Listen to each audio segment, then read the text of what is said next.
Anniversaries, humanity's annual anxiety test, disguised as romance.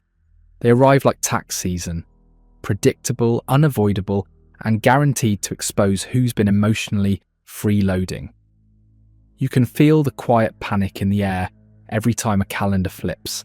The anniversary isn't just a date, it's a psychological minefield wrapped in glitter and roses, where one wrong move can trigger the emotional equivalent of World War III.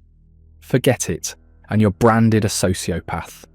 Remember it, and you've merely achieved the baseline for human decency. There is no victory here, only degrees of failure. You can spend hundreds on dinner, flowers, or even a hot air balloon proposal reenactment.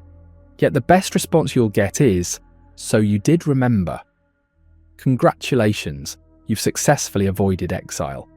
In this cruel economy of affection, anniversaries function like rent payments.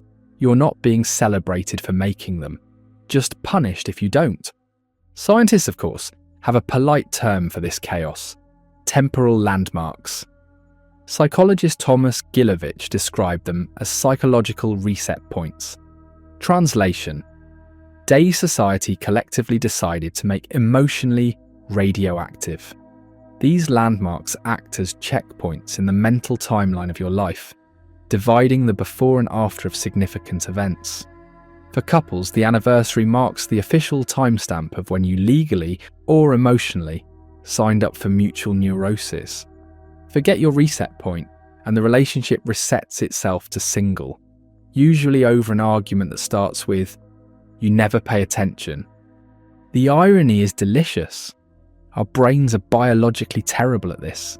Neuroscientists remind us that memory isn't a file cabinet. It's a messy Google Drive with 47 versions of the same document, half of them corrupted. You don't remember your breakfast from Tuesday, but society expects you to recall in cinematic detail the precise moment your partner first laughed at your terrible joke 3 years ago. This is a performance of devotion through memory, a cruel social experiment where love is measured in calendar accuracy. And the cultural narrative doesn't help. Every movie, advertisement, and influencer with a joint TikTok account has taught us that anniversaries are sacred rituals. They must be celebrated with the enthusiasm of a cult ceremony or face the wrath of public perception. A romantic dinner. Too basic. A surprise vacation. Try harder. A private love letter. That's low effort now. Capitalism has taken the primal urge to love and turned it into a shopping list. The more zeros on your anniversary bill, the more authentic your affection is perceived to be. It's not love, it's performance art with receipts. Anniversaries, when you think about it, aren't even about the people involved. They're about proving to everyone else that you're still playing the game. You're not celebrating the relationship, you're defending it from suspicion. Because in modern romance, the greatest sin isn't falling out of love, it's failing to perform it publicly. The anniversary becomes your annual presentation to the board. Here's proof we're still functional, despite evidence to the contrary. But let's go deeper. The psychology behind anniversaries exposes our primitive need to impose order on chaos. Humans can't stand the randomness of time. We crave patterns, beginnings, middles, and ends, so we invent symbolic markers to give meaning to the passing days. An anniversary, therefore, becomes an illusion of control. You can't stop aging, heartbreak, or entropy, but you can still make dinner reservations on the same date every year and pretend time is your obedient servant. Of course, time laughs in your face while you do this. As Nietzsche once put it, without forgetting it is quite impossible to live at all. Yet in the theatre of romance, forgetting is treason. You must remember everything, selectively, romantically, and on cue. Memory, that fickle beast, becomes a test of loyalty. It's not enough to love someone. You must also prove you can chronologically demonstrate it. This is where the paradox sharpens. The human brain is wired for survival, not sentimentality. Evolution never cared if you remembered your wedding date. It only cared that you didn't get eaten. But society evolved faster than biology. Now, instead of predators, we fear passive-aggressive silence across the dinner table. So we outsource memory to calendars, apps and algorithms that remind us when to feel something. The love reminder notification might as well read, "Be human now." At its core, the anniversary represents our desperate attempt to immortalize impermanence. We mark the passage of time not to celebrate it, but to resist it, to freeze fleeting emotions in ritual. And yet, the ritual itself becomes hollow when it's forced. You can buy roses but not sincerity. You can remember the date but forget the meaning. As philosopher Erich Fromm said, love is an act of faith, and whoever is of little faith is also of little love. But we've replaced faith with calendar alerts. Still, people line up for it. Every year, millions willingly submit to the ritual. They rehearse the same dinner conversations, post the same captions, and pretend time hasn't dulled the edges of their affection. Because to skip the ritual is to admit that maybe love doesn't need a timestamp to exist. And that's a truth far too uncomfortable for most to bear. Better to cling to the illusion of timeless love on a time-stamped day than face the abyss of unscheduled honesty. So yes, anniversaries are proof that love has an expiration date, renewable only through gifts and guilt. They're not about passion but preservation, not about memory but maintenance. You celebrate not because you want to, but because you're supposed to. It's less I love you, and more I acknowledge the terms and conditions. And that perhaps is the ultimate comedy of it all, a ritual born from romance, now sustained by anxiety. Anniversaries remind us that love isn't timeless, it's time-bound. The date on the calendar is both a promise and a warning. Remember or die trying.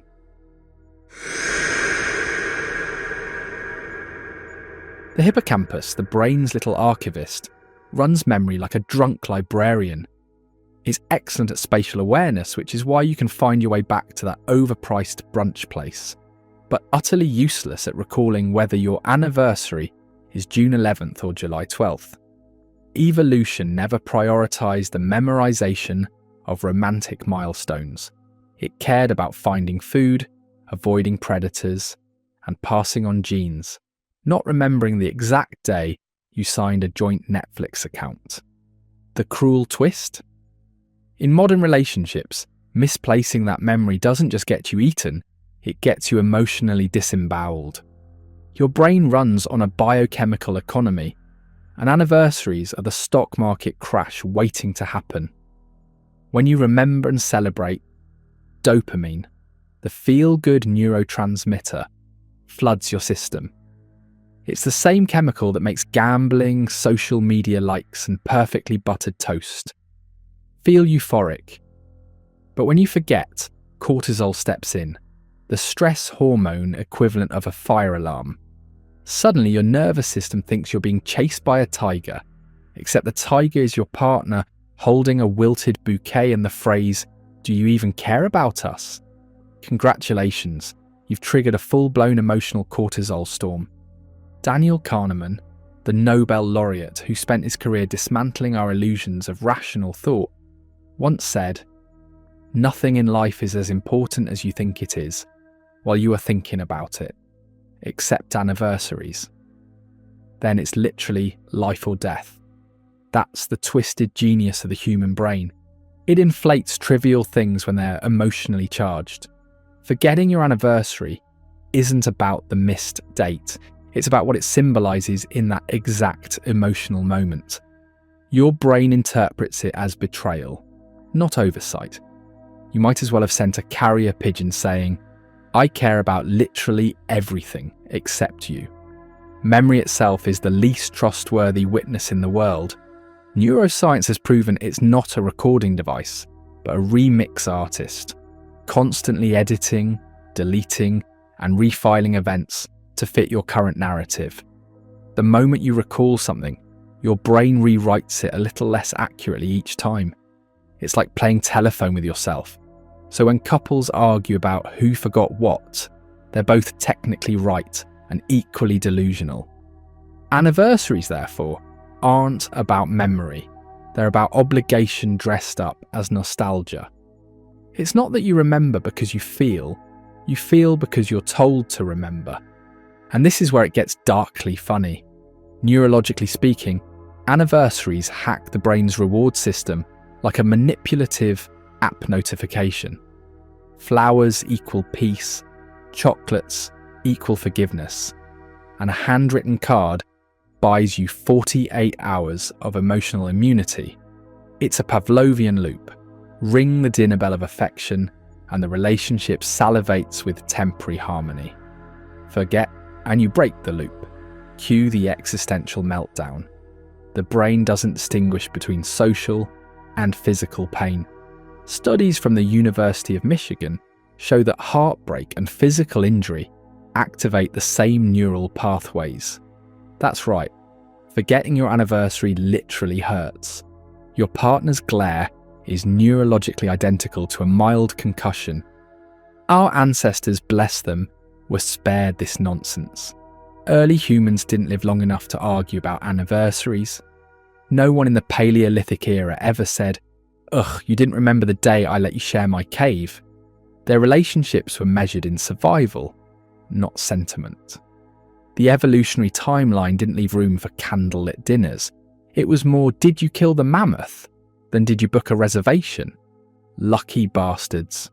Somewhere between hunting for food and inventing monogamy, we decided love required milestones, memory and guilt. But modern love has evolved into a biochemical circus. When you celebrate, your brain rewards you with oxytocin, the bonding hormone which reinforces attachment. You get a high, your partner gets a high, and for one fleeting evening, you both pretend love is perfect. This hormonal exchange is the psychological version of fireworks, bright, temporary, and ultimately followed by silence. And when it fades, the brain starts craving its next hit. Thus, the anniversary becomes not just a ritual, but a chemical dependency. Love as addiction, maintained through scheduled doses of dopamine and dopamine withdrawal. The problem is that the human brain is spectacularly bad at balancing emotion and logic. Kahneman again pointed out that humans are loss-averse, meaning we experience pain more intensely than pleasure. Forgetting an anniversary doesn't just cancel out previous good deeds, it nukes them. 10 remembered dates can't erase the neural signature of just one forgotten one. The emotional brain keeps score like a vengeful accountant. You might think you're safe after a successful celebration, but in reality you've only reset the countdown clock to your next trial. Psychologists also note that guilt itself is a motivator, albeit a toxic one. The prefrontal cortex, the part responsible for moral judgment, lights up when you realise you've messed up. That's why guilt feels physically heavy. It's not abstract, it's neurological punishment. Guilt exists to push you toward social repair, which in the modern relationship means frantic apologies and next-day delivery roses. The brain rewards corrective behaviour, which is why some people subconsciously forget anniversaries. They crave the rush of reconciliation more than the calm of consistency. Love as chaos is more stimulating than love as peace. And perhaps that's the hidden truth here. Anniversaries are less about memory and more about emotional theatre. The rituals of remembering and forgetting are choreographed by neurochemistry. You're not really choosing to feel panic, joy, or guilt. They're being chemically staged for you. Each flower, text, and apology triggers neurotransmitters that make you believe it all means something cosmic, when it's really just brain chemistry doing performance art. If you step back, the absurdity becomes cosmic.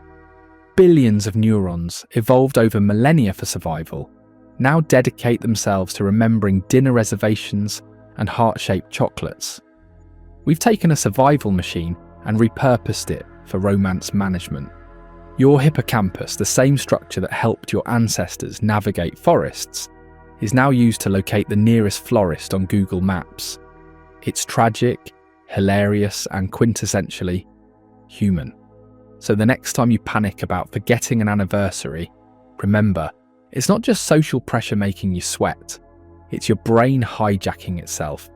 You're riding a biochemical roller coaster built on millennia of misfired instincts and cultural conditioning. The real question isn't why you forgot, but why you're expected to remember something evolution never designed you to care about. In the grand neural symphony of love, anniversaries are the cymbal crash, loud, dramatic, and fleeting. The music fades, but the echo lingers. A reminder that love, memory, and guilt are all just chemicals playing pretend. Forget the date and you'll be crucified. Remember it and you'll be rewarded. Either way, your brain cashes in on the chaos. That's the neuroscience of guilt confetti. Beautiful, pointless, and explosively human. Culture turned anniversaries into capitalism with a countdown timer. Once upon a time, love was a feeling. Now it's a subscription plan. You don't just stay in love, you renew it annually with proof of purchase, a social media announcement, and at least one overpriced meal involving truffle oil. Somewhere between Shakespeare's sonnets and jewellery commercials, affection got outsourced to commerce. Forever became a receipt with interest, a financial transaction wrapped in emotional blackmail. Hallmark figured it out first. Sell people pre-written feelings. No effort, no vulnerability, just $6.99, and you've expressed your heart.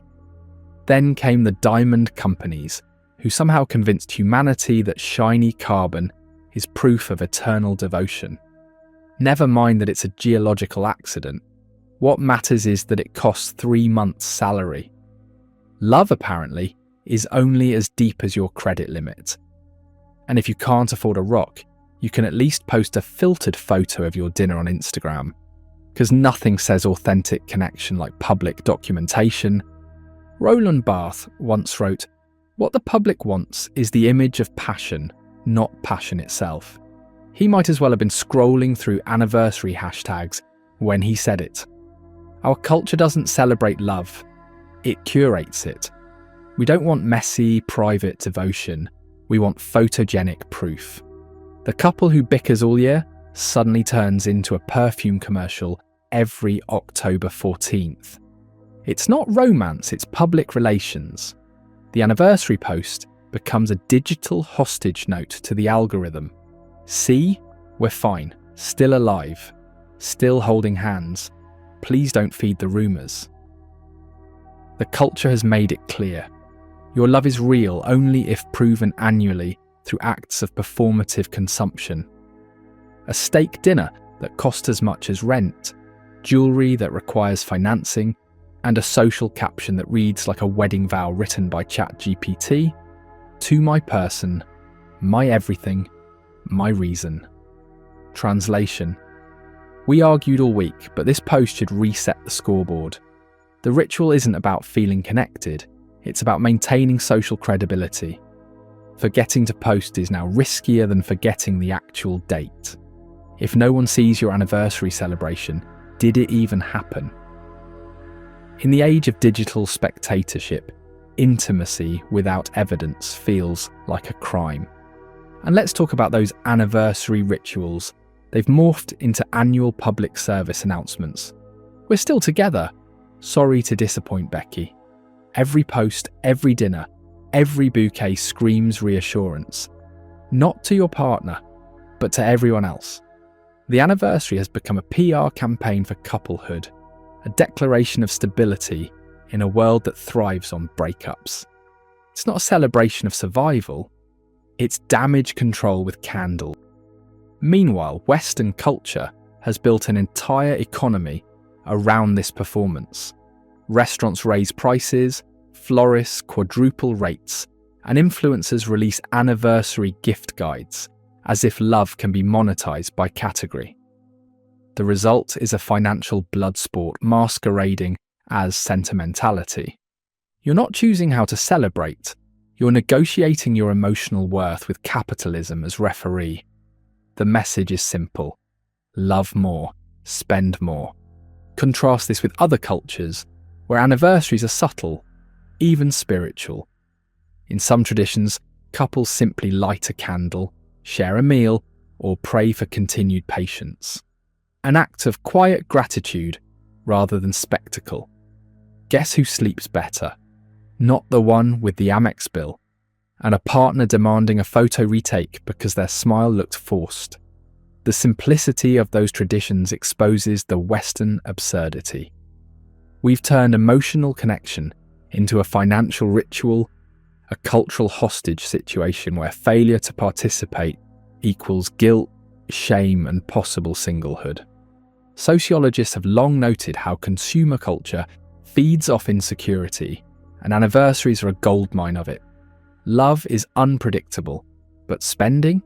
That's measurable. Buying things gives the illusion of control.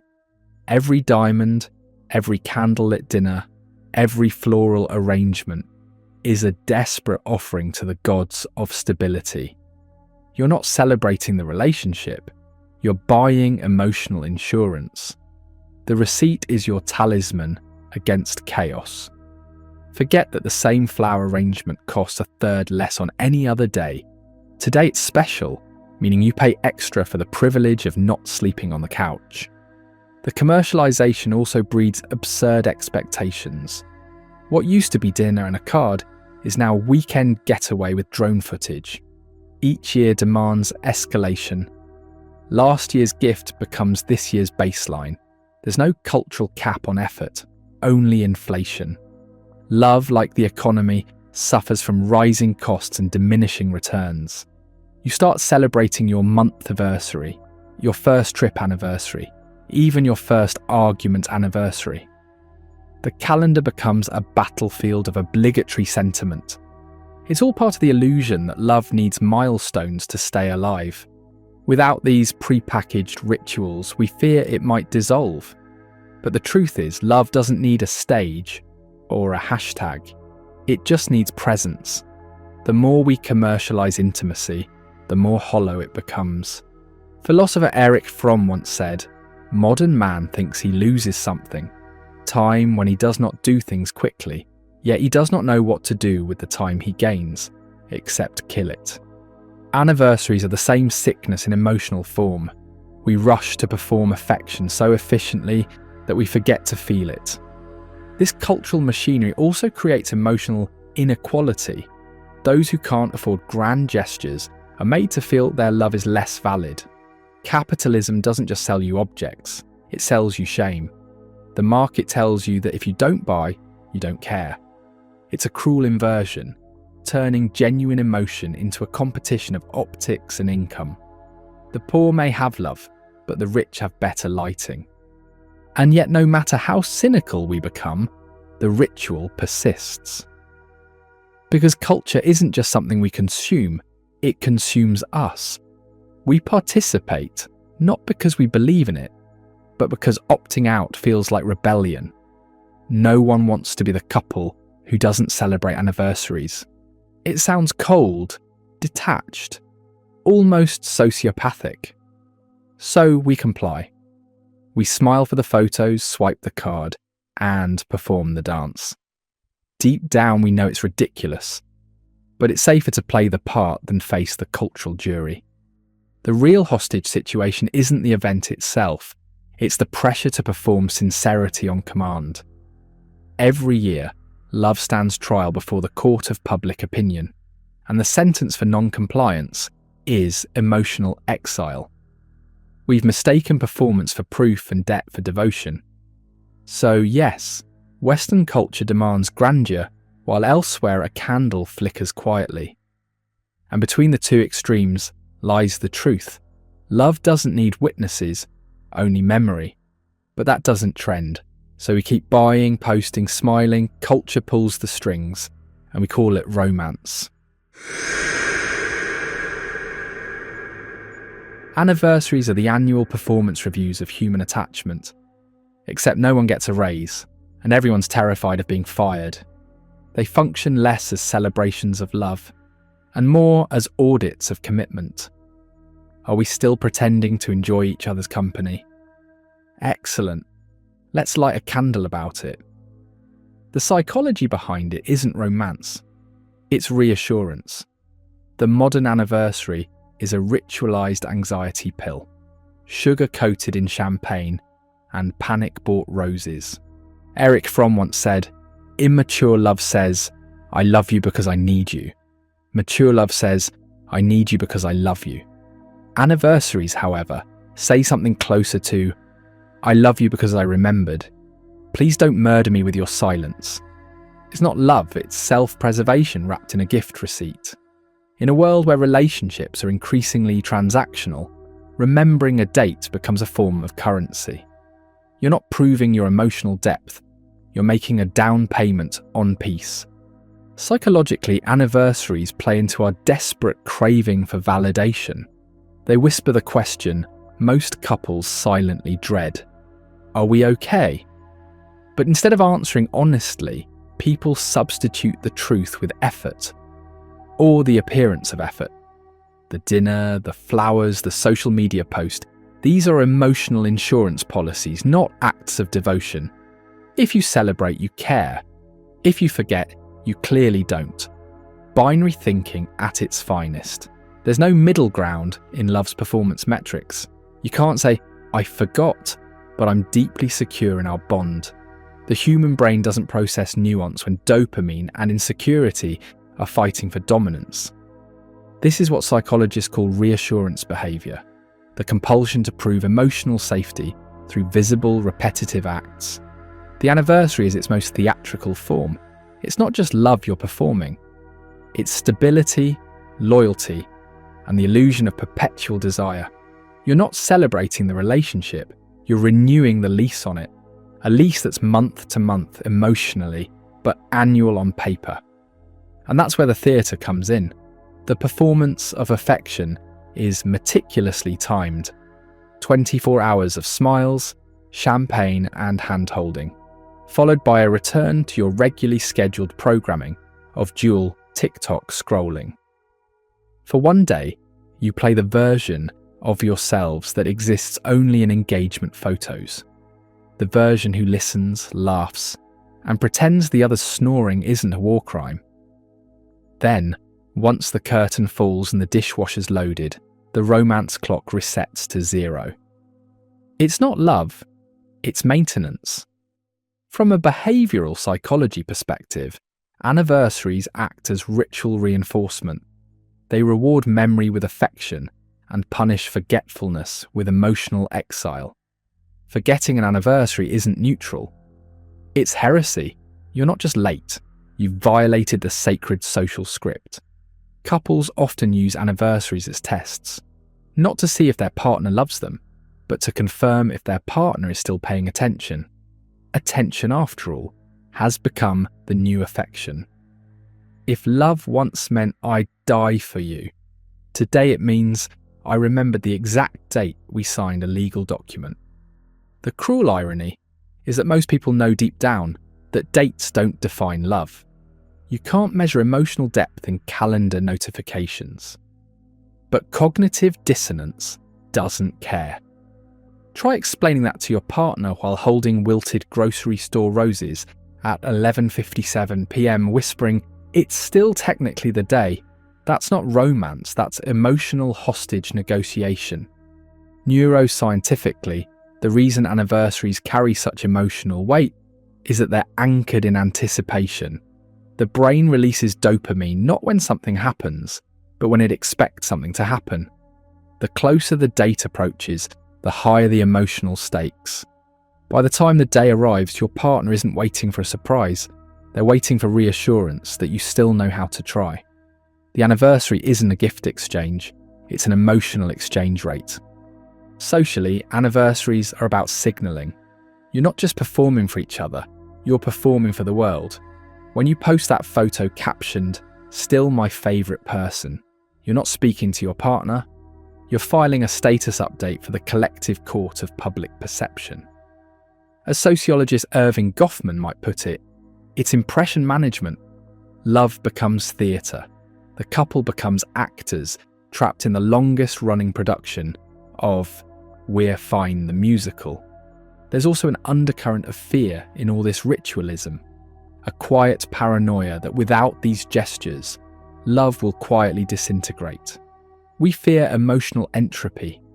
The anniversary is our way of fighting time with performance, as if one more dinner reservation can freeze the decay of intimacy. It's our attempt to make permanence out of routine. The philosopher Søren Kierkegaard wrote, "Marriage must fight constantly against a monster which devours everything. Familiarity." Anniversaries are our weapon against that monster, but the battle's staged, not won. And yet here's the twisted brilliance. It works. The ritual may be artificial, the gestures rehearsed, the gifts obligatory, but they still create connection. The brain doesn't differentiate between authentic and performative affection when it releases oxytocin. So while the whole thing may be reassurance theatre, the audience still feels something real. The applause might be fake, but the chemical rush is genuine. Love in its most primitive form is a trick the brain plays to keep two humans together long enough to raise a tax deduction. So maybe anniversaries are less about truth and more about survival, about giving structure to chaos, about turning the fragile into something ritualized. Maybe the performance itself, the remembering, the acting, the pretending, is the point. Because deep down, we all know that love without performance eventually forgets its lines.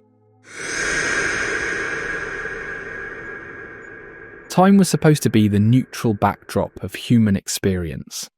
But then we invented calendars, the emotional debt collectors of modern romance. They circle back every year like reminders from a subscription you forgot to cancel. It's that time again, pay up in flowers, effort and affection. The calendar doesn't care about your feelings. It doesn't care that you had a bad week, that your boss yelled at you, or that the spark's been replaced by shared Netflix passwords and quiet resentment. It only cares that on this date 12 months ago, you promised to care, and now it's time to prove it again. Nietzsche once said, "Without forgetting, it's quite impossible to live at all. Try using that line when you forget your anniversary. The human brain evolved to forget for survival, to move forward, to heal, to make room for new memories. But modern love punishes forgetfulness as betrayal. You're expected to remember not just the big day, but the first date, the first kiss, the first fight, and even the first time you realised they were probably a bad idea. Love, once spontaneous and emotional, has become an endless memory quiz, with no study guide and very high emotional stakes. The tyranny of the calendar is amplified by its most cunning accomplice, technology. Social media and smartphones have turned remembrance into surveillance. There was a time when forgetting an anniversary meant you were absent-minded. Now it means you ignored 12 separate notifications and probably hate happiness. Tech has made remembering idiot-proof, but also stripped it of meaning.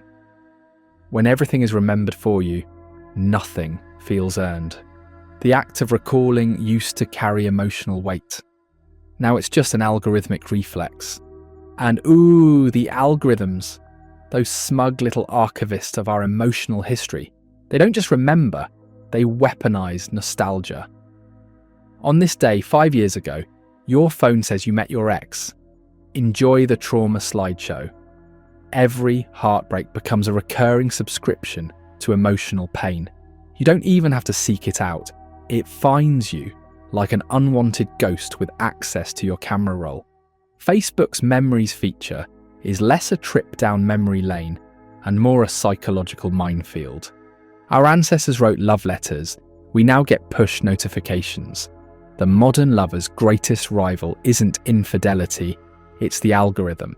It knows your anniversary before you do. It prompts you to post, to perform, to prove. The result? Love becomes a series of scheduled affirmations, carefully time-stamped and uploaded for validation. The spontaneity of affection, once electric spark, now has to compete with Google Calendar alerts and anniversary hashtags. And the irony is deliciously cruel. Love, that ancient force meant to transcend time, is now chained to it. We've anchored one of the most timeless human emotions to a tool designed to measure deadlines. Love is supposed to defy logic and sequence, to be timeless, chaotic, ungovernable. Instead, it's become a bureaucratic routine, the romance of eternity reduced to reminder set for next year. We've turned passion into paperwork. Psychologists might call this the temporal domestication of affection, the process by which we tame emotions through ritual and repetition. It's comforting, sure, but also sterile. When you rely on a reminder to say, "I love you," what you're really saying is, "I love you" on schedule. The machinery of modern life has made love frighteningly efficient. Like everything else, it no longer needs to be felt in real time. It just needs to be documented in time. There's also the subtle but corrosive pressure of public chronology. Couples curate timelines, not relationships. Instagram doesn't care if you fought all week. It just wants to know if you remembered to post the anniversary tribute. "Still my forever," says the caption, while both partners quietly Google couples therapy near me. The digital age has blurred the line between emotional expression and performance art. Philosopher Jean Baudrillard might have called it the simulation of love, a copy of something that once felt real, now automated and broadcast. The truly savage part, forgetting is now interpreted as moral failure. You can have the memory of a saint, a phone full of reminders, and still, if you miss the moment, you're done. Technology has eliminated plausible deniability. Once you could claim you lost track of time, now your partner knows you scrolled past 6 notifications, 3 pop-ups and a text from your mum, reminding you to do something nice. Forgetting isn't human anymore, it's suspicious. All this structure, this algorithmic choreography of affection, makes love feel less like an emotion and more like a maintenance schedule. You check in, you mark the milestone, you update the photo, you move on. It's love by spreadsheet, romance as recurring task. And while it might make relationships look stable on the surface, beneath it lurks a subtle emptiness. Philosopher Byung-Chul Han once observed that the hyper-digital age replaces genuine ritual with mechanical repetition, gestures that imitate meaning but lack depth. Anniversaries under the rule of the algorithm risk becoming exactly that, hollow acts in a never-ending loop of reminders. But perhaps there's a strange comfort in this tyranny. The calendar, after all, gives us structure, a way to measure what can't otherwise be measured. Time is slippery, memory unreliable, love unpredictable. The repetition of dates gives us something to hold on to. A false sense of permanence maybe, but one that keeps chaos at bay. Love may transcend time. Yes, but humans rarely do. We need anchors. We need reminders. We need the illusion of control in a world where feelings don't follow rules. Still, one can't help but imagine how absurd this all must look from a distance. A species trying to quantify eternity with a series of hallmark moments. The great philosophers warned us about it. Nietzsche told us to forget. Kierkegaard warned us that repetition breeds despair. Even Einstein, who understood time better than anyone, never once said, "Happy Relativity Day, sweetheart." And yet we keep circling the calendar like obedient planets, trapped in the orbit of expectation. Because as much as we resent the tyranny of time, we also crave it. Without the recurring reminders, we might forget to love entirely. So every year, we perform the ritual again, not because it's real, but because it reminds us that it once was. Anniversaries are the human version of a performance review, a scheduled evaluation where affection is audited, expectations are updated, and the question, so, are we still doing this? hovers silently over dinner. They measure relationship longevity the way car odometers measure wear and tear.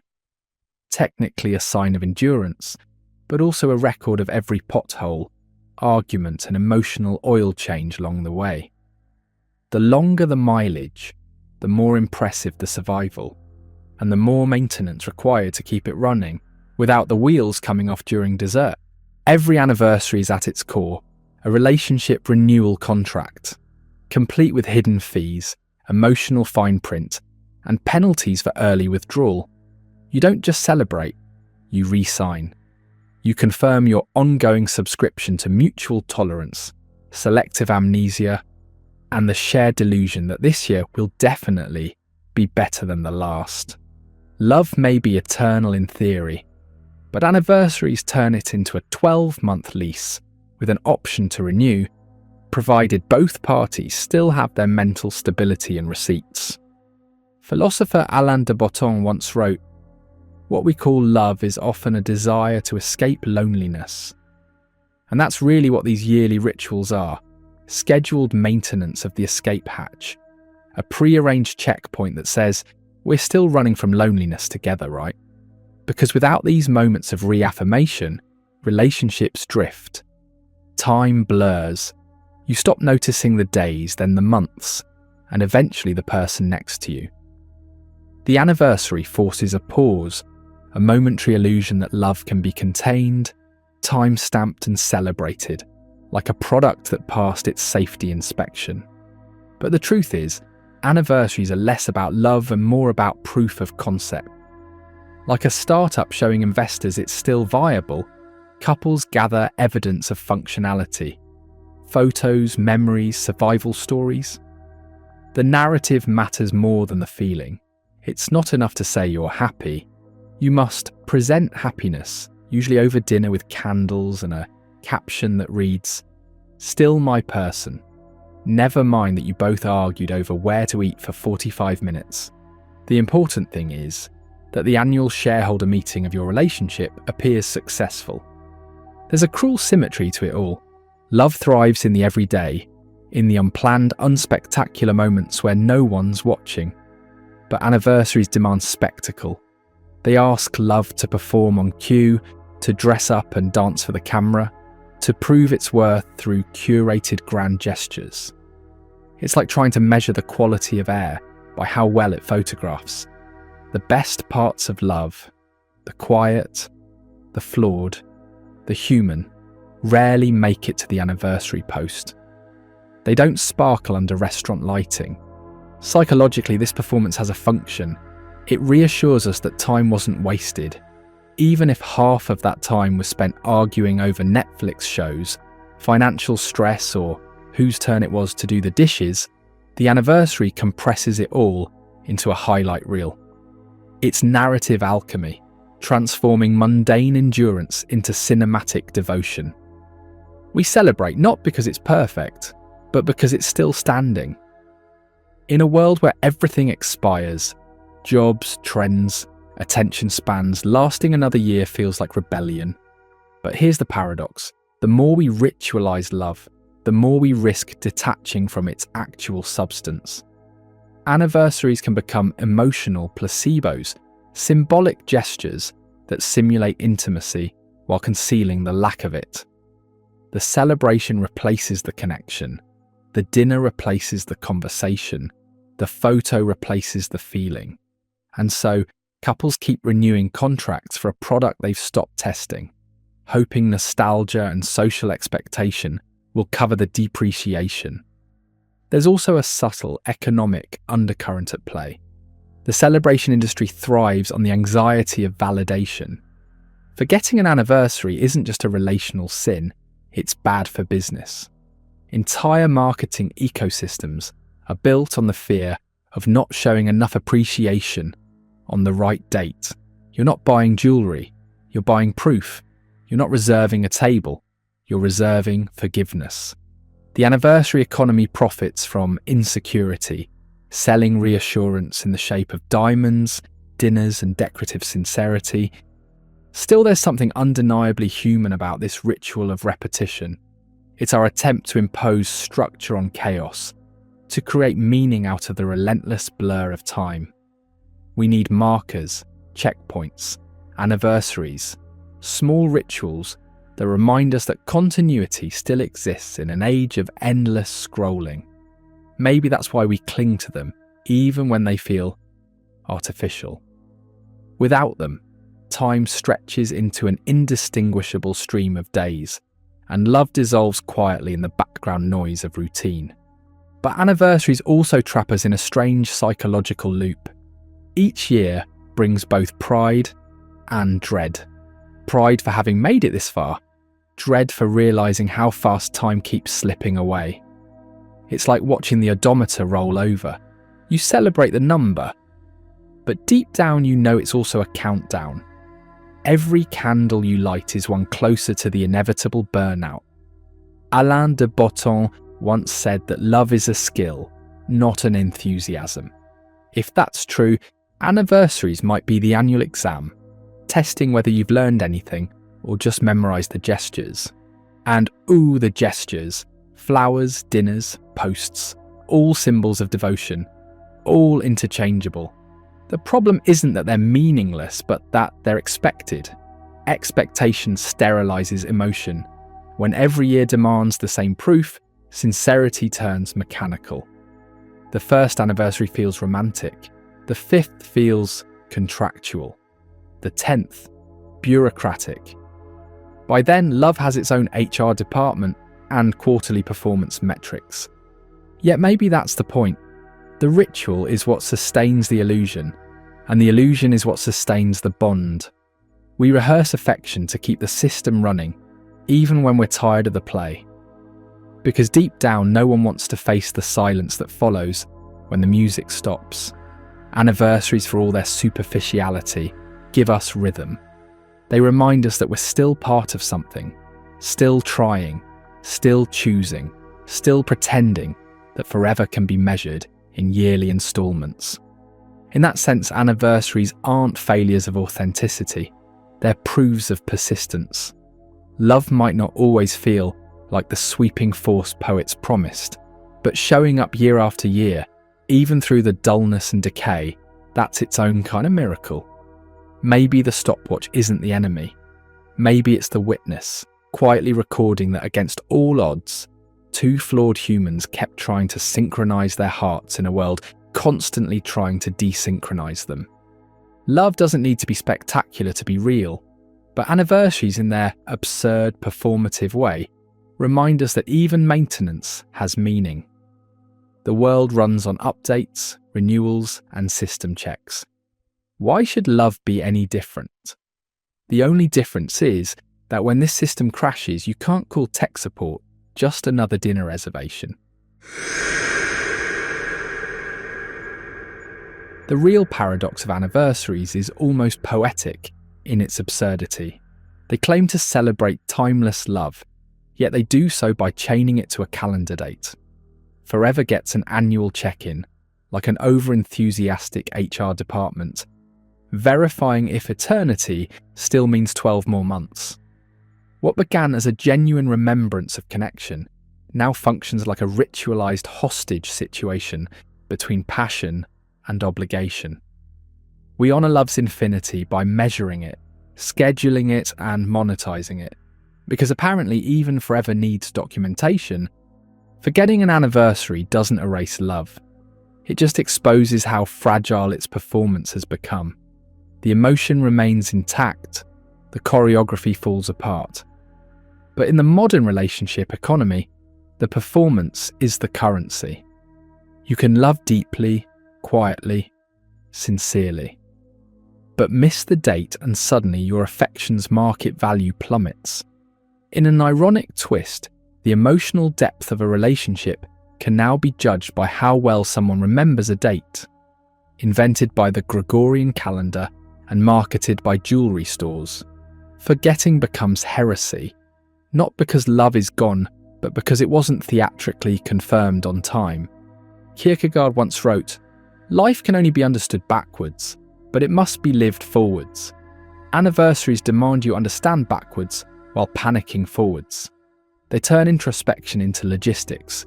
You're forced to look back at your history together while simultaneously worrying about dinner reservations, gift wrapping, and whether the florist delivers after 6.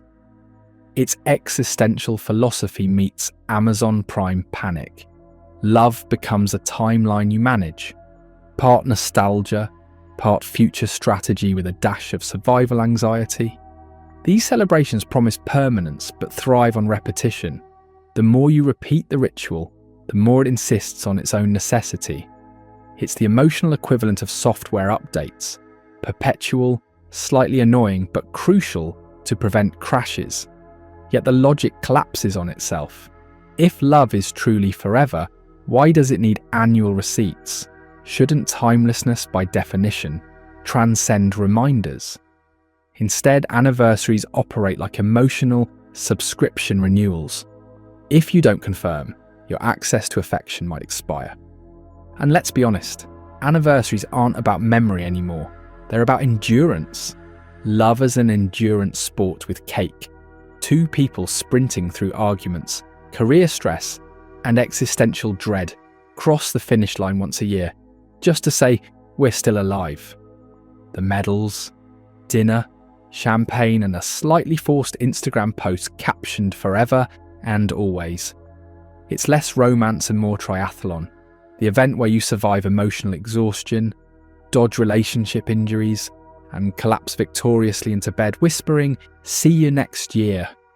If you zoom out far enough, anniversaries start to look like cultural performance art, humanity collectively deciding that love must be both eternal and punctual.